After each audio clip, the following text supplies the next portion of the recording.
예, 우리 하나님 말씀 바로 보도록 하겠습니다.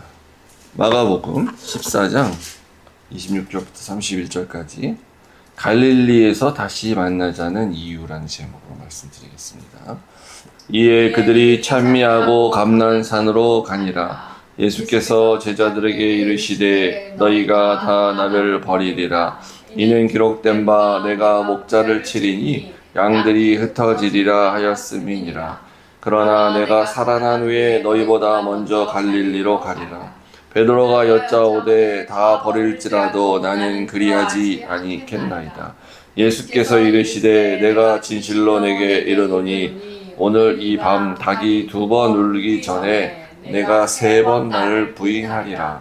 베드로가 힘있게 말하되 내가 주와 죽게 죽을지언정 주를 부인하지 않겠나이다 하고 모든 제자도 이와 같이 말하니라. 아멘. 아버지 하나님, 이제 십자가에서 죽으심을 준비하며 기다리는 예수님께 제자들이 먼저 배반을 하고 배신을 하는 그러한 모습을 예수님이 다 하시고 제자들에게 말하는 그런 본문을 보게 됩니다.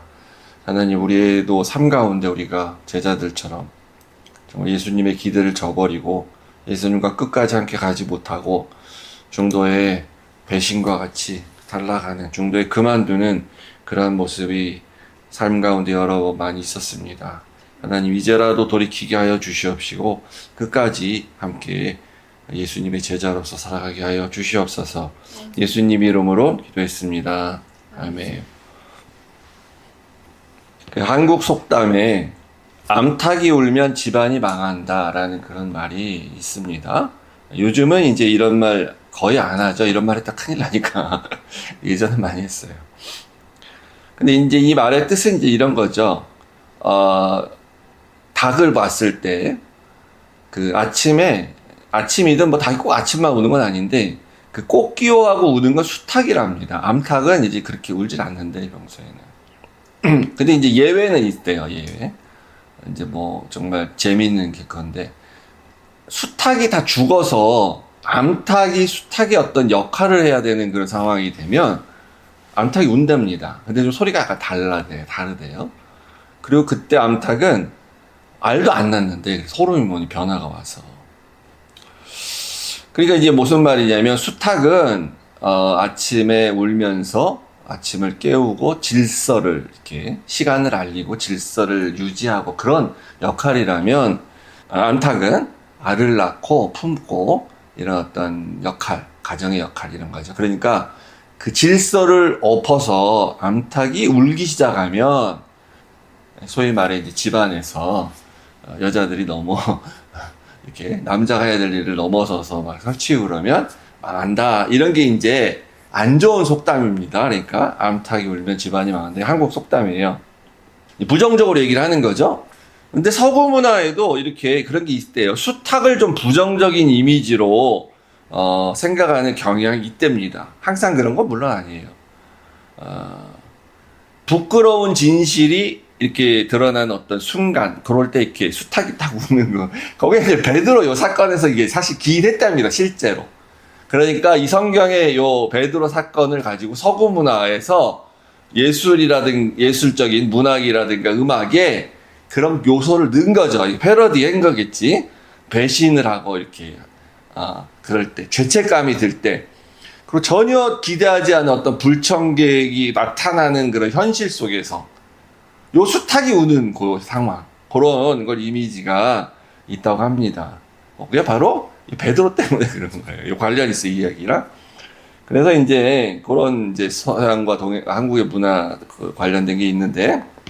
이제 그래서 이제 물론 이제 닭 울음이 항상 부정적인 이미지로 사용되는 거는 이제 아니죠. 그래서 뭐 새벽이 도래한다. 그러니까 이제 그 유명한 말, 우리나라 정치인이 한 말로 우리 기억하는데 김영삼 대통령이 한 말로 닭 모가지를 비틀어도 새벽은 온다. 이렇게 그러니까 민주화는 된다 언젠가 그런 뜻 쓴 거죠. 밤은 끝난다 결국에는. 그래서 이게 이제 아침을 알리는 그런 주로 그때 우니까 주로 새벽에. 그래가지고 중세에는 유럽의 민속신앙 중에는 이제 닭울음이 울면 그때 이제 악령이 떠난다. 그런 것도 있다고 합니다. 해가 뜬다 이거지, 그쪽 있으면. 그렇기 때문에 이 베드로에게 있어서는 요 평생 잊을 수 없는 요 소리에, 숱하게 울음소리가 하나의 또 사건이죠. 요 소리만 나면, 물론 뭐 그렇게 평생 살진 않으셨겠지, 당연히. 우리가 볼 때 이제 그렇다는 거지. 트라우마가 있기 때문에. 이 닭울음 소리만 나기만 하면 생각날 수밖에 없는 자기의 과거, 그런 소리가 되는 겁니다, 요게. 그런 사건이 되는 거예요. 그래서 이제 설교로서는 지난주에 했는데, 사실은 이제 뭐 본 바로 직전, 하루 전 내지는 같은 날일 수가 있어요. 그 본문이 바로 직전 6월절 만찬에 제자들과 있었고 바로 이어지는 이 사건입니다. 그러니까 그 6월절 만찬 자체가 제자들로서는 그 자체, 그 6월절 사건이 잊을 수 없는 사건이 돼야 돼요. 실제 그렇게 또 됐습니다. 예수님의 그 말 한마디 한마디가 절대로 잊을 수가 없는 그 만찬이었어요. 평생 처음 해보는 6월절 만찬이라고 제가 말씀드렸었잖아요. 그때 예수님이 이것은 내 몸이다. 이거 처음 들어보는 말이에요, 이거. 6월절에 먹던 떡을 떼갖고 빵을 떼서 이것이 내 몸이다. 이걸 받아 먹어라. 그리고 잔을 들면서, 포도주 잔을 들면서 평생 6월절 만찬을 하고 평생 포도주 잔을 들었지만 어느 누구에게든지 한 번도 아버지한테도 들은 적도 없고 랍비한테도 들은 적이 없는 새로운 얘기를 예수님이 하셨잖아요. 이 잔은 많은 사람을 위해 흘리는 나의 피다. 이게 얼마나 충격적인 얘기입니까? 잊을 수가 없는 만찬이죠, 이 날이. 그리고 6월절 규례에 따라서 네 번째 포도주 잔을 마셔야 되는데 아마 추측컨대 예수님이 안 마시고 세 번째까지는 마시고 이 잔은 내 피다. 세 번째 잔 마실 때 딱 얘기하시고 아마 네 번째 준 잔을 안 마시지 않았겠냐. 우리가 이제 해석상 그렇게 해볼 수 있다고 말씀드렸죠. 왜 안 마셨냐? 그 네 번째 잔은 예수님 말씀이 하나님 나라에서 내가 새 것으로 마실 때까지 마시지 않겠다. 하나님 나라가 도래해야만 그 마시는 그 마지막 네 번째 잔이 될 것이다.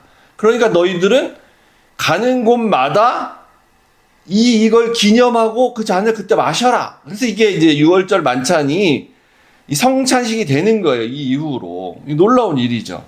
그러니까 이제 제자들은 6월절 만찬을 그 이후에 유대인이다 보니까 관습상 이제 계속 6월절 때 했을 수도 있어요. 6월절 만찬 자체를.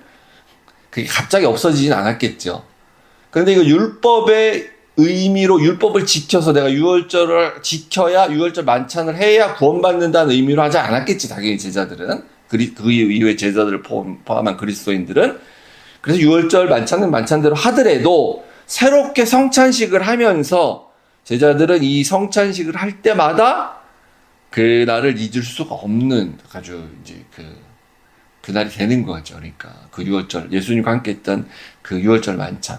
근데 이제 베드로는 거기에 더해서 제자들도 이제 다 잊을 수 없겠지만 특히 베드로가 자기 이거니까 그 6월절 만찬과 더해서 베드로는 닭울음 소리를 들을 때마다 잊을래야 잊을 수 없는 그날이 된 거예요. 그러니까 오히려 이게 이제 전화위복이 되는 거죠. 더 확실하게 각인됐잖아, 이 베드로한테는. 자, 그럼 왠지 베드로와 제자들은 왜 그랬는지에 대해서 좀 살펴보겠는데요. 이제 26절에 보면은 아까 읽었던 이제 감람산으로 가셨다 그랬잖아요. 만찬을 끝내고 이제 감람산으로 가셨습니다. 그 감람산이 그러니까 감람유가 올리브유예요. 이제 감람이라는 게 그래서 올리브산이라고 부릅니다. 거기에 겟세마네 동산이 이제 있고요. 거기 가셔서 겟세마네 동산에서 이제 기도하시는 예수님이 이제 다음 주에 보게 됩니다. 그때 그래서 이제 베드로의 세 번 부인도 좀 추가로 볼 텐데, 거기 가셔가지고 예수님이 제자들한테 갑자기 이런 말씀 하십니다. 그 만찬을 할 때는 여기서 배신자가 한 명 있을 것이다. 나와 함께 그릇에 손 넣는 자다. 이렇게 딱 얘기하셨잖아요. 그래서 다들 제자들이 냅니까? 나 아니죠 막 했었는데 한 명만 있다 그랬는데 여기 오시더니 너희 모두가 다 나를 버릴 거다 라고 얘기를 하시는 거예요, 갑자기. 그러니까 이 제자들은 얼마나 되게 당황스럽습니까? 6월절 만찬할 때도 당황스러운데 또 당황스러워. 다 버리리라 너희가. 그러면서 27절에 여기 빨간색 부분 기록된 바, 그러니까 구약 성경에 이런 말이 있어. 내가 목자를 치리니 양들이 흩어지리라 하였음이라. 이런 말이 있잖아. 아무도 모를 가능성이 많은 이거. 제자들이라고 이 말을 알겠습니까? 이거 율법교사들도 잘 모를 거예요. 그리고 이 말이 그렇다, 있었다 할때라도 요게 지금 요거랑 뭔 상관이야 도대체. 근데 예수님은 요게 나에 대해서 얘기한 거다. 그래서 나는 그렇게 될 거야. 나는 말씀에 순종해서. 요거 스가랴서 그대로 보면요. 곧 이제 스가랴서 13장 7절에 하나님이 말씀하십니다. 하나님이 칼아 깨어서 내 목자, 하나님이 친다는 거예요. 그러니까 하나님이 내 목자, 내 짝된 자를 치라. 예수님 말씀하시는 거죠. 메시아 예수님. 그걸 하나님이 치신다는 겁니다. 그러면 목자가 이제 없어지게 되니까 목자가 이제 하나님 칼에 의해 치임을 당했으니까 목자가 없잖아요. 그러면 양들은 흩어지게 돼요, 당연히. 그렇게 되는 날이 오겠다는 거예요. 하나님의 칼이 목자를 친다는 게 뭐겠습니까? 십자가상에서 죽으시는 거죠, 예수님께서. 그러니까 그때 스승으로 목자로 알고 따랐던 예수님이 십자가에서 죽게 되니까 없어졌잖아요, 목자가. 그래서 제자들이 흩어지게 되는 거예요. 양들이 흩어지는 거지. 그 요거를 예수님의 말을 비유하면 너희가 나를 다 버리게 될 거다라고 하는 거죠. 나를 버릴 것이다. 근데 요게 이제 책임적인 면에서 보면 버린 양들도 책임이 있는 건데 실제 양이 아니고 사람이니까. 근데 원인은 이렇게 된다는 거잖아요, 지금. 근데 요게 이제 그 이후에 겟세마네 동산에 가서 예수님이 기도하시는 것 관련해서 생각해 보면 요거를 예수님이 원하시는 게 아니에요. 이렇게 되기 원하지 않는다 그러셨잖아요. 이 잔을 나에게서 치워주십시오 그랬잖아요. 그럼에도 불구하고 예수님은 요게 내가 원하는 말씀이 아닌데 요게 구하기가 분명히 나를 향해서 이렇게 예언이 되어 있어서 그렇게 될 거긴데 나는 이거 사실 원하진 않아 진짜로는. 그렇지만 나는 순종의 길로 간다. 그래서 여기서 언급을 또 하고 있는 거 아닙니까? 말씀에 철저하게 난 순종하겠다. 이렇게. 그래서 아까 말씀드렸지만 이 스가랴서의 어디 저기 구석에 있는 이 말을 누가 기억을 하겠어요? 예수님이 말 안 하면 다 모르지. 그리고 이거를 안다 그래도 해석을 달리하면 요거는 메시아에 관한 말 아니야. 아니 메시아는 하나님이 보내신 사람인데 하나님이 자기가 보낸 사람을 칼로 치겠어? 딴 말이지. 요렇게 이제 해석을 해갖고 피해갈 수도 있는 거잖아요. 그런데 예수님 그게 아니라는 거죠. 아니야. 이 말도 나에 관한 말이야. 나는 원하지 않지만 그러나 난 순종하겠다. 그래서 인용하시는 거죠. 원치 않는 길이지만 나는 그대로 가겠다. 그래서 저는 이제 그런 생각을 해봤습니다. 우리도 참 목사 특히 더 그런데 맨 말씀대로 산다고 얘기를 해. 말씀대로 순종하고 산다고. 말씀에 순종하는 척은 해요. 근데 교묘하게 이상하게 자기에게 유리하게 해석을 해서 순종을 해. 말씀을. 그러면 안 되는 거지 사실은. 객관적으로 냉정하게 말씀대로 있는 그대로 해석을 해서 그게 나 원하지 않는 거야 사실은. 그래서 하기 싫어. 그래도 순종해야 순종이지 그게. 최근에 그러니까 평생 존경받는 설교자와 교수로서 목사로서 평생을 살아오신 분이 갑자기 은퇴한 이후에 노년에 이상한 말 하셔가지고 아주 그냥 한국 교계가 떠들썩하지 않습니까? 그럼 그분은 내가 볼 땐 그래요. 그분은 굉장히 이게 잘못된 거고 죄다라고 생각하면서 그런다고 생각하진 않아. 스스로는 그게 올바른 길이라고 생각을 하니까 그렇게 말을 할 거예요. 그 당연한 권리라고 생각하기 때문에 그렇게 말을 할 거예요. 뭐 개척 자금으로 뭐 40억 달러는 어떤 목사 때문에 지금 난리죠 한국에. 그냥 그분은 자기는 그렇게 성경을 해석한 거지. 자기에게 유리하게. 자기에게 당연한 권리라고 생각하고. 그걸 만약에 이건 죄야. 이건 하나님 앞에 엄청난 범죄야. 사람들한테 안 좋은 이런 것뿐만 아니라 이건 해서는 안 되는 거야. 그러면은 그렇게 안 했을 거라고 저는 생각해. 그러니까 성경을 이렇게 잘못 해석하면 우리 스스로가 아주 잘못된 길에 죄책감도 없이 빠질 수도 있다는 거죠. 이 말은 예수님 원하시는 말씀 분명히 아니지만 그러나 순종하고 나아가는 겁니다. 그래서 이제 이게 구약에 이렇게 말씀이 있으니까 이렇게 될 건데, 자, 왜 그렇게 그러면 되냐? 물론 궁극적인 책임은 제자들에게 있는 거지만 이게 약간 원인 제공이 예수님 자신에게 있다는 좀 뉘앙스죠. 이 앞을 보세요. 그래서 다시 20절로 가서 다 나를 버리리라. 너희들 다 날 버릴 거야. 그러니까 그대로 됐죠? 다 예수님 이제 모른다고 하고 도망가고 뭐 숨고 막 이랬잖아요. 근데 여기 이제 그 각주에 보시면은 이제 다른 버전에 이제 다른 그 원어 버전에 보면 요거를 요렇게도 해석할 수가 있어요. 나로 말미암아 실족하리라 이렇게요. 그러니까 책임은 분명히 제자들 각자한테 있는 거죠, 당연히. 그렇지만 약간 그 원인 제공은 예수님이 좀 이렇게 제공한 것 같다는 뉘앙스가 약간 있습니다. 왜냐하면요, 예수님이 이전에도 똑같은 말을 한 적이 있습니다. 기억하시는지 모르겠지만 세례 요한한테 이런 말을 했었어요. 이제 세례 요한 때문에 이제 이런 말을 하셨어요. 그 세례 요한이 의심을 했어요. 내가 그 세례를 준 저 예수라는 청년이 저 사람이 진짜 구약에서 약속한 메시아인가? 아닌가? 좀 헷갈린다는 거예요. 의심이 간다는 거예요. 그래가지고 이제 세례 요한이 제자들이 와가지고 당신이 정말 그 사람입니까? 아니면 우리가 다른 사람을 또 기다려야 되는 겁니까? 당신 아닙니까? 이렇게 물었잖아요. 근데 예수님 그때 요 말 한 겁니다. 요 말 전에 이런 말이 물론 있어요. 맹인이 보고 못 걷는 사람이 걷고 나병한 자가 낫고 못 듣는 자가 듣고 죽은 자가 살아나고 가난한 자에게 복음이 전파되고 있다. 내가 지금 다 그거잖아요. 너네 다 목격하지 않았냐? 그걸 가서 세례요한테 얘기해라 이거죠. 그러면 세례요한이 알아들 것이다. 왜냐하면 그거를 할 수 있는 사람은 메시아밖에 없으니까. 내가 메시아 맞아. 근데 그러면 세례요한은 왜 그걸 알고 있었음에도 불구하고 세례요한도 소문대로 다 알았겠죠. 그런데 왜 의심을 했을까요? 세례 요한은 그러니까 자기가 기대했던 메시아가 따로 있었어요. 어떤 메시아냐면 천국이 가까웠기 때문에 회개하라고 그랬잖아요, 메시아가. 그래서 그분이 내 뒤에 오는 그분이 오면 알곡과 가라지를 갈라가지고 불태울 거라 그랬잖아요. 그러니까 심판할 거라 그랬거든요. 세례 요한은 그렇게 알고 있었어요. 근데 재림하실 때 이제 그렇게 하시는 건데 세례 요한은 예수님이 두 번에 나눠서 초림하고 재림하시는 걸 모르고 처음 오셨을 때 그렇게 하라 할 줄 알았죠. 근데 저 예수라는 사람이 맹인도 뭐 눈뜨기하고 다 하는 거 나는 알겠어. 근데 가라지와 알곡을 갈라서 심판을 하지 않으셔. 계속 보니까. 자꾸 회개하라기만 하고.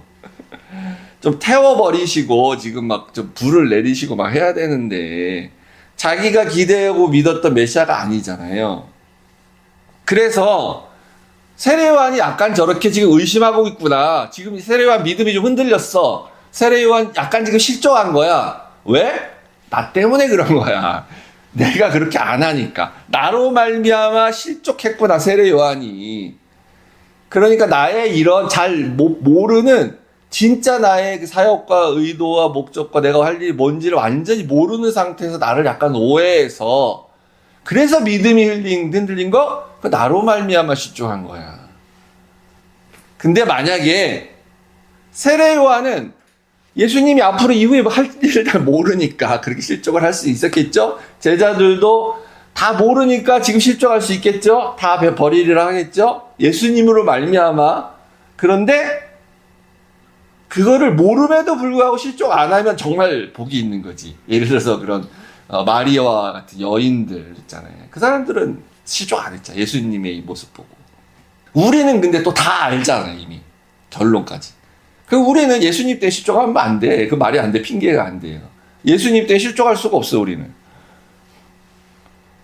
근데 우리도 예수님 때문에 실족하죠, 실제는. 왜 실족합니까? 이제 실족한다는 게 이런 거예요. 다른 게 아니라 우리가 실족하는 거는 신앙을 의심하고 버리는 거예요. 나 그만 믿을래. 나 교회 안 다닐래. 근데 이제 저는 전혀 다른 경우예요. 세례요한이나 이 사람들은 예수님을 이제 다른 그런 메시아로 기대했던 건데 우리는 전혀 다른 경우예요. 이런 거지 뭐. 교회 다녀보고 예수 믿어봤는데 복을 안 주시네 나한테. 예수 믿으면 만사형통 한다더니만. 뭐 복도 안 받고 뭐 잘 되는 것도 없고 뭐 너만 사랑한다 뭐 이렇게 얘기하시더만 목사님이 설교하시면서 너만 사랑해 막 이렇게. 근데 나를 어려움에서 안 구해 주시네. 난 정말 저는 뭐 저 어떤 놈 때문에 정말 힘들어 죽겠는데 나를 괴롭히는 나의 그 원수 그놈 교회도 안 다녀. 그건 무속에 빠져 있어 아주 그냥. 근데도 그놈을 벌을 안 하셔. 나를 괴롭게 하고. 그러면 실족하는 거예요. 그래서 믿음을 의심합니다. 왜? 나는 그런 분인 줄 알았거든요. 복 주시는 분을 알았거든. 나를 무조건 사랑해 주시는 분을 알았고 나의 원수를 벌 주시는 분으로 알았거든. 근데 안 한단 말이에요. 예수님 그렇게 전혀. 그러니까 실족하는 거죠. 아마도 베드로를 포함한 제자들도 이제 그래서 실족하는 거예요. 나로 말미암아 실족하게 되는 거예요. 예수님으로 말미암아. 그러니까 이제 결과론적으로 그렇게 된다는 겁니다. 예수님의 뉘앙스죠. 나도 약간의 책임이 있어. 약간 그런 것처럼. 왜냐하면 그래서 우리가 마가복음 보면서 왔지만 자신들이 기대하고 믿었던 예수님이 아니라는 걸 점점점 후반으로 갈수록 발견을 하게 되죠. 제자들이. 우리 예수님 예루살렘에 오시더니만 아주 이상해지셨어. 그냥 자꾸 뭐 성전이 무너진다 그러질 않나, 자기가 잡혀서 죽는다 그러질 않나, 죽었다 살아난다 그러질 않나. 좀 이상한데 이분 원래 우리가 알던 분이 아닌데 난 이런 분이라고 알고 따라다닌 거 지금 아닌데 이때까지, 그리고 제자 된 거 아닌데, 약간 이런 이제 회의가 계속 그런 의심이 지금 들고 있는 상태 아니겠어요? 그래서 결과적으로 나중에 이제 최종적으로 아무런 힘없이 무기력하게 십자가상에서 달려 죽으셨다고 봤을 때 그때 멘붕이 오는 거야. 그러니까 한마디로 제자들 다 멘붕이 오는 거야. 어떻게 될지 모르는 거죠. 내가 계속 믿어야 되는 건지 어떻게 되는지 완전히 그러니까 실족한 상태예요. 그게 바로. 그러니까 이제 굳이 따지자면 예수님도 예수님으로 말미암아 실족한 부분이 있는 거죠. 근데 나중에 우리가 이제 깨닫게 되는 거지. 그게 예수님이 잘못해서 그렇지 않다는 것을. 그래서 저는 이런 생각 한번 해봤어요. 예수님이 죽으실 때 저도 같이 죽겠습니다라고 실제로 같이 죽은 제자는 왜 한 명도 없을까? 그러니까 다 왜 도망갔을까? 말로는 물론 아까 31절 봤지만 말로는 함께 죽겠습니다 막 이랬어요. 근데 실제로는 한 명도 안 죽었죠. 정말 두려움, 나는 내 생명이 중요해, 난 도전해야지, 두렵고, 나 고문받는 거 무서워, 내가 살고 봐야지, 그런 것 때문에 그랬을까요? 무서워서?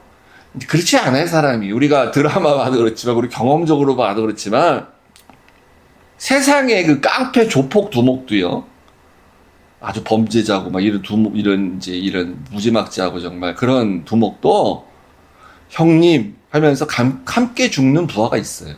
그런 의리가 있어요, 최소한. 범죄 조직에도.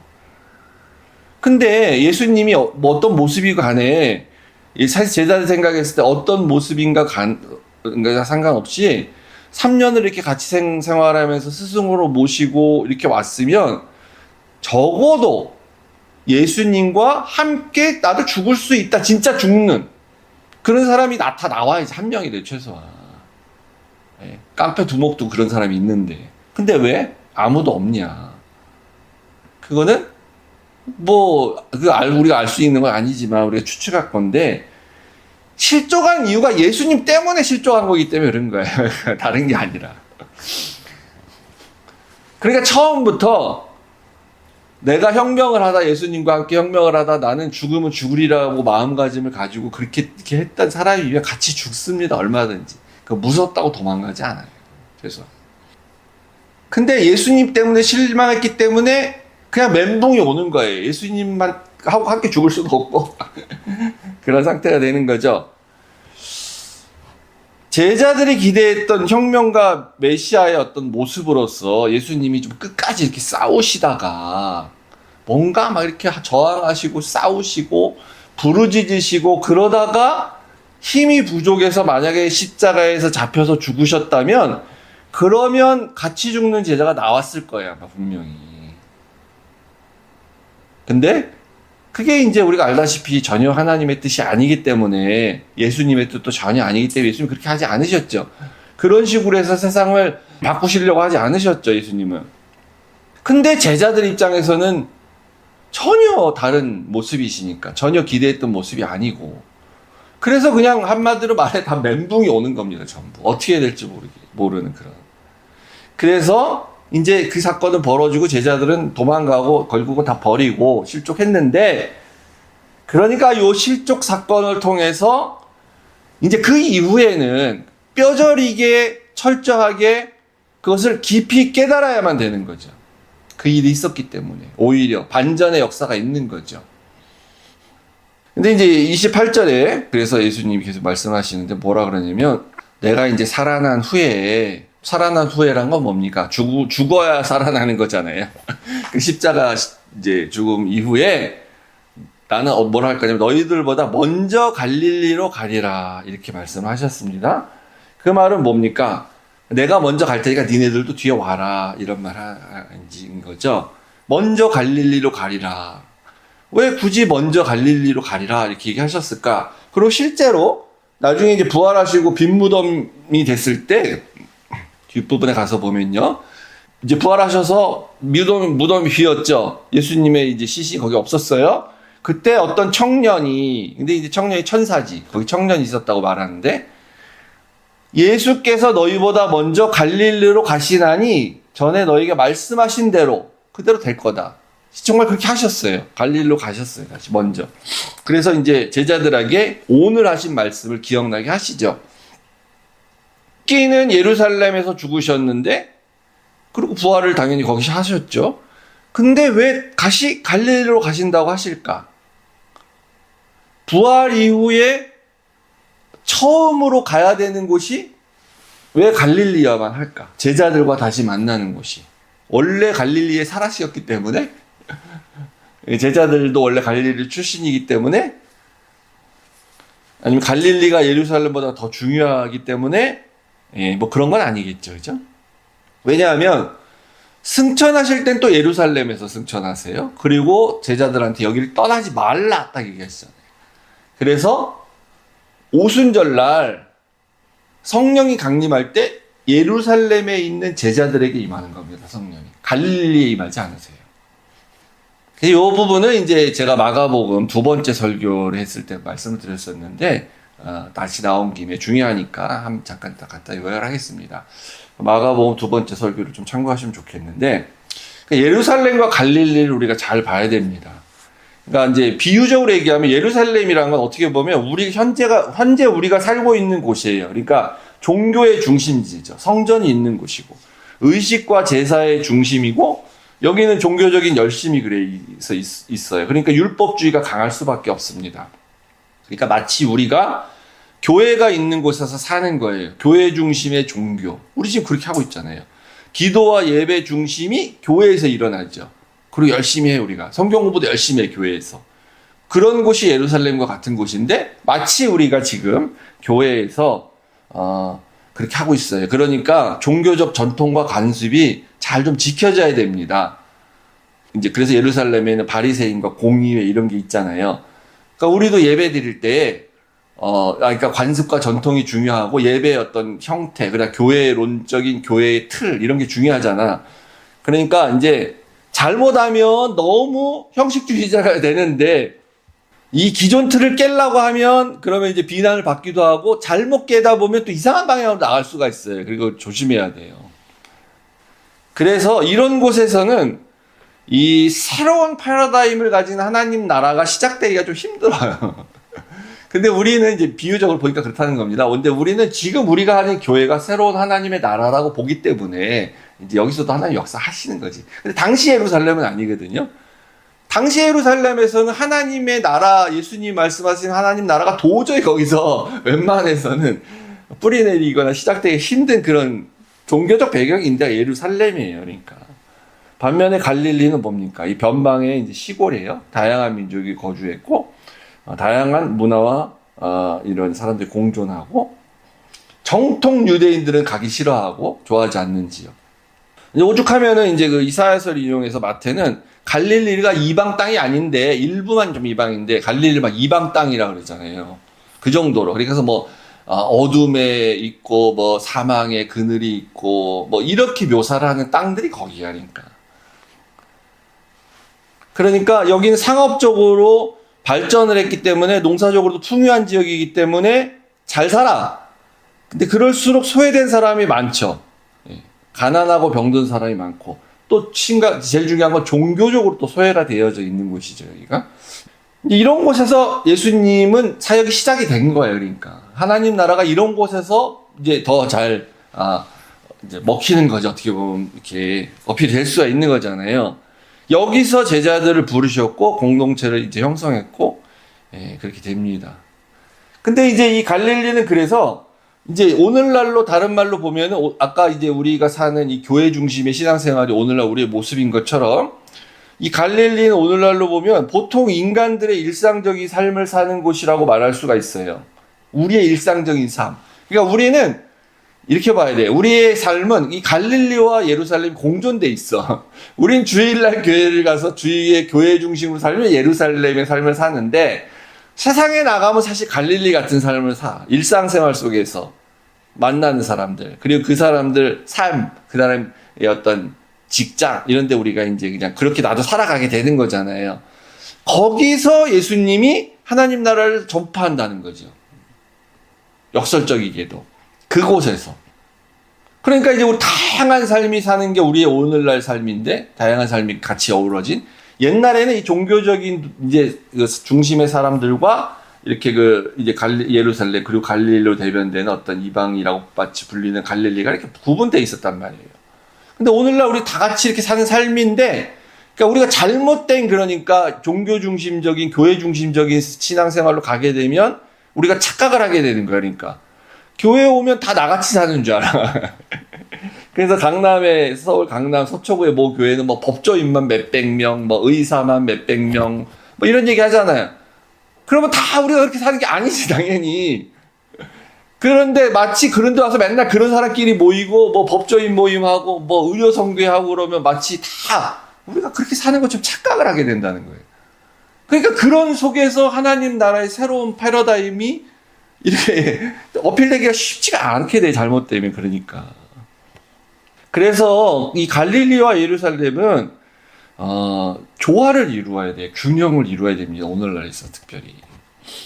오늘날 우리는 대부분 사실 갈릴리 같은 삶을 살고 있잖아요. 그리고 신앙적인 삶, 예루살렘적인 종교적인 삶은 교회에 와서 이렇게 하게 됩니다. 그러면 이제 교회가 중요하지 않냐? 예루살렘이 중요하지 않은 것이냐? 그건 아닙니다. 그래서 균형을 잘 잡아야 되는 거죠. 당시 예루살렘도 예수님이 십자가에 못 박히신 곳이었고요. 여기서 하나님 나라가 완성이 되죠. 최종적 단계로. 고난과 승리의 상징이고 십자가의 사랑과 은혜가 있는 곳이죠. 이 부활이 있는 곳이에요. 예루살렘이. 성령이 강림한 곳이고, 그리고 교회가 탄생한 곳이 또 예루살렘이에요. 그리고 새 하늘과 새 땅, 새 예루살렘이 최종적으로 예수님 오실 때 하늘에서 내려오게 되죠. 근데 우리가 그래서 한쪽으로 치우치면 안 되는 거죠. 우리가 이 현대 교인들이 갈릴리의 삶은 다 잊어버리고, 아니면 혹은 무관심하고, 예루살렘에서만의 종교적인 삶, 교회 와서만 사는 종교적인 삶, 거기에 매몰된 경향이 이제 크죠, 요즘. 그러면은, 좀 문제가 있다는 거예요. 반대로 어떤 사람들은 그냥 갈릴리에서만 살아. 갈릴리에서만 자유롭게 살아들, 어떤 사람들. 예루살렘으로 나아가진 못해, 여전히. 그래서 우리가 이렇게 주일날 예배를 드리는 이 시간에 우리가 또 이게 너무 갈릴리에서 우리의 삶은 잊어버린 게 아닌가? 그곳에서 하나님 나라가 전파가 되어져야 되는데, 사망의 음침한 골짜기, 어둠의 그늘, 이런 황폐한 땅, 거기 갈릴리거든요. 거기에서의 하나님 나라가 전파가 돼야 되는데, 우리는 그걸 너무 또 이렇게 소외시하고 관심이 없고, 우리 예루살렘의 삶, 우리의 삶, 우리 교회 와서 하는 것들, 이런 것들에 너무 집중된 게 아닌가, 요즘. 그렇다면 우리가 그게 이제 문제인 것입니다. 그래서 어떤 교회는 교회 건물 자체를 아예 없애고 뭐 이렇게 하는 또 새로운 무브먼트도 한국에서 하고 있다. 그리고 반응도 좋고 많은 사람이 모인다고 하는데 굉장히 긍정적인 생각이 듭니다. 근데 이제 항상 과격하면 문제가 있어요. 과격하게 되면은 엉뚱한 길로 빠지는 경향이 있어서 조심을 그런 부분 해야 되겠죠. 요럴 때 우리한테 하시는 말씀이 뭐겠습니까? 예수님이 요렇게 우리가 너무 편중되어 있는 이렇게 편향된 삶을 살 때 우리에게 하시는 말씀은 갈릴리에서 만나자. 내가 거기 먼저 가 있을게. 내가 너희들 먼저 가 있을게. 너희들도 와. 우리 갈릴리에서 만나자. 그 말씀을 하고 계시는 겁니다. 그래서 우리가 이 수탉의 울음소리가 들릴 때마다 실제 수탉의 울음소리가 우리가 물론 듣는 건 잘 아니지만 베드로만 이렇게 가슴 저리고 내가 옛날에 그랬지 뭐 이렇게 생각하는 게 아니라 우리도 좀 생각해야 돼. 그러니까 나의 삶 가운데 이렇게 내가 정말 그 전에 실족한 그런 경우가 몇 번이나 있었나. 나 예수님 때문에 교회 안 한다 이렇게 생각하면서 그냥 그렇게 해서 그런 걸 다시 한번 생각해야 돼. 그래야지만 회복될 수가 있는 거예요. 그래야지만 베드로도 다시 예수님한테 나온 것처럼 우리도 나갈 수가 있는 거죠. 그런 나를 버리지 않으시고 그나마 그래도 계속 제자 삼으셔서 지금까지 오셨다는 것, 그것에 대해서 우리가 감사하고 다시는 이렇게 베드로도 한 번 실족했지 그 이후로는 그 강한 이제 굳건한 믿음 생활 하지 않았습니까? 우리도 또 실족하고 맨날 그러지 말고 이제 베드로처럼 앞으로는 남은 얼마나 더 살겠습니까? 지금 앞으로 뭘 이제 와서 뭐 믿음이 있니 없니 교회를 다니느니 많이 참 앞에 몇십 년 교회를 다녔는데 죽을 날 얼마 안 나와가지고 교회를 다니느니 많이 뭐 믿음이 있니 없니 이게 뭐 하는 짓입니까? 그렇게 그런 사람들 보면 너무 안타깝고 너무 한심하죠. 그래서는 안 된다. 모든 것이 하나님의 은혜도다. 하나님의 은혜로서 우리가 지금까지 왔다라는 걸 고백하는 마음으로 우리 마지막 찬양 드리도록 하겠습니다.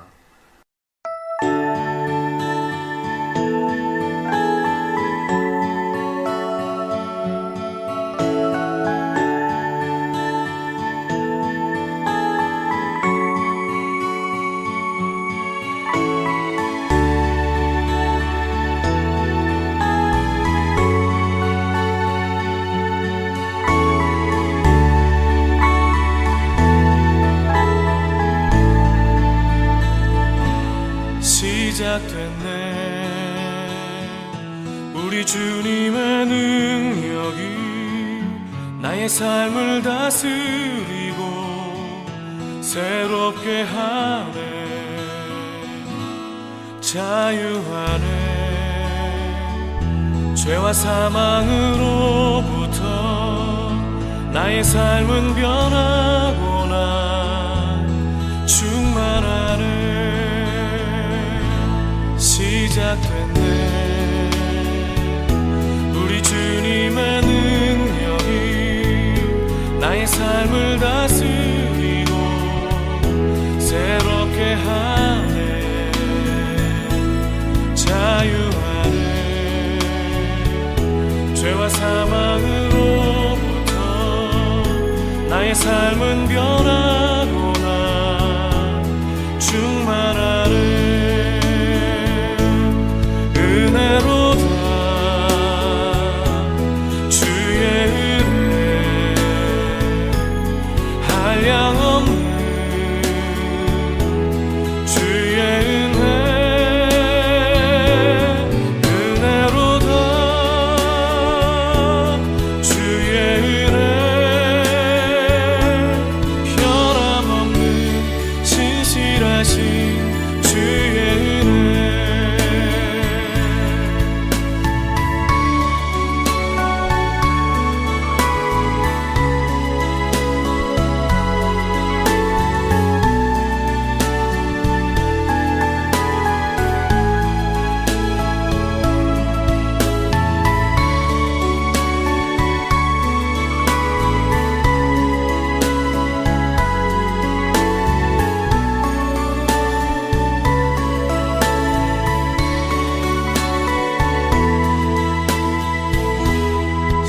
시작됐네.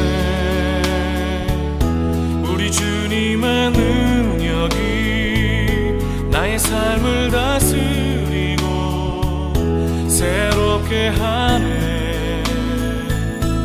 자유하네.